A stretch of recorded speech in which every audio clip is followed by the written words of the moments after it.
Hello everyone. आज हम आपको सिखाने वाले हैं ये कलरफुल जो रील रहती है इनसे हम एंकरिंग किस तरह से कर सकते हैं।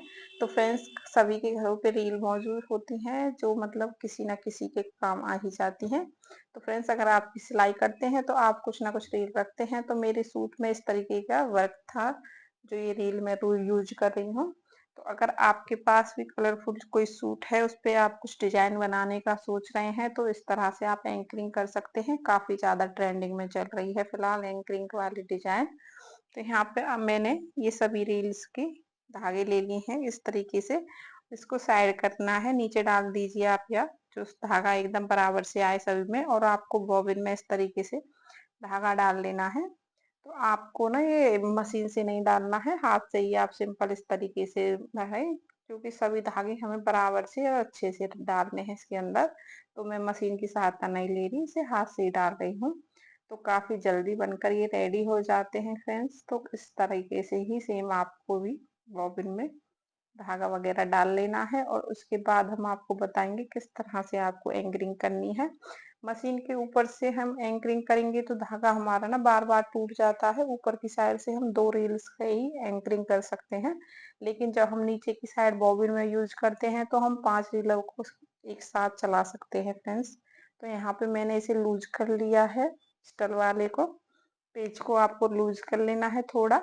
उसके बाद आपको बॉबिन को इस तरीके से डालना है, देख लीजिए, और धागे को थोड़ा सा खींच के आपको इस तरीके से पीछे की साइड कर देना है।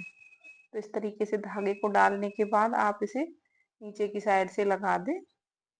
ये आप एक बार चेक कर लें धागा आपका अच्छे से आ रहा है या नहीं। अगर आपका धागा थोड़ा टाइट आ रहा है तो उसे और थोड़ा लूज कर लें। अगर ज्यादा लूज आ रहा है तो उसे आप टाइट कर सकते हैं। इतना आपको करना है। अब देखिए, हमने यहाँ पे अपने धागे को इस तरीके से निकाल लिया है। अब हमें करनी है एंकरिंग। तो यहाँ पे पहले मैंने पेपर पेस्टिंग लगा ली है। तो इस तरह से मैं तिरछी निशान लगा लेती हूँ। ये मैं बाजू के लिए रेडी कर रही हूँ। आप इसे नीचे बॉर्डर में या गले की डिजाइन पे कहीं पे भी यूज कर सकते हैं। सिंपल सूट में जब हम एंकरिंग करते हैं तो उसका लुक काफी ज्यादा प्यारा आता है। फ्रेंड्स, एक बार यूज करके देखें, एकदम कुर्ती पार्टी वेयर लुक ले लेती है इसके बाद। तो यहाँ पे देखिए, इस तरीके से मैं थोड़े गैप में दो दो एंकरिंग के पीस के लिए निशान लगा रही हूँ। तो दोनों स्लीव्स के लिए मैं एक बार में ही रेडी कर रही हूँ इस तरीके से। तो मैंने सिंपल निशान लगा लिए हैं। आप अगर कोई और डिजाइन देना चाहते हैं एंकरिंग में तो वो आप अपने ऊपर है, आप दे सकते हैं। इसमें ऐसा नहीं है बिल्कुल आपको यही चीज देनी है। तो ये सिंपल है, आसान है, मैं इसलिए आपको बता रही हूँ। तो आपको अब क्या करना है, आप सिलाई लगाएं सिंपल। देखिए, यहाँ पे आपको सीधी सिलाई लगा देनी है कुछ इस तरीके से। अब इसे कट करने के बाद देखिए, हम आपको दिखा देते हैं कितनी अच्छी से इसकी फिनिशिंग आई हुई है, देख सकते हैं आप। तो अब हम इस पे पूरे पे इसी तरीके से एंकरिंग करेंगे फ्रेंड्स। आप देखिए किस तरह से हम इसे रेडी करते हैं। तो यहाँ पे मैं अब एक साथ में ही दोनों पीसेस पे इस तरीके से एंकरिंग करना स्टार्ट कर देती हूँ ताकि जल्दी से हमारा काम हो जाए।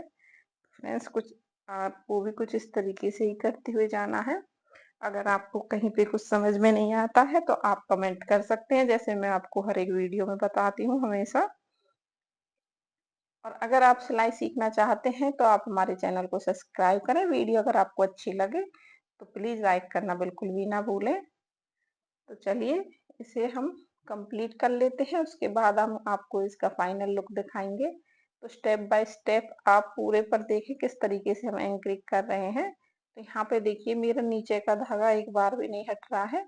तो नीचे या जब भी हम बॉबिन में इस तरीके से एंकरिंग के लिए धागा डालते हैं तो वो टूटता नहीं है। ऊपर से जब भी हम एंकरिंग करते हैं तो वो बार बार टूट जाता है, धागा अच्छे से नहीं हो पाता।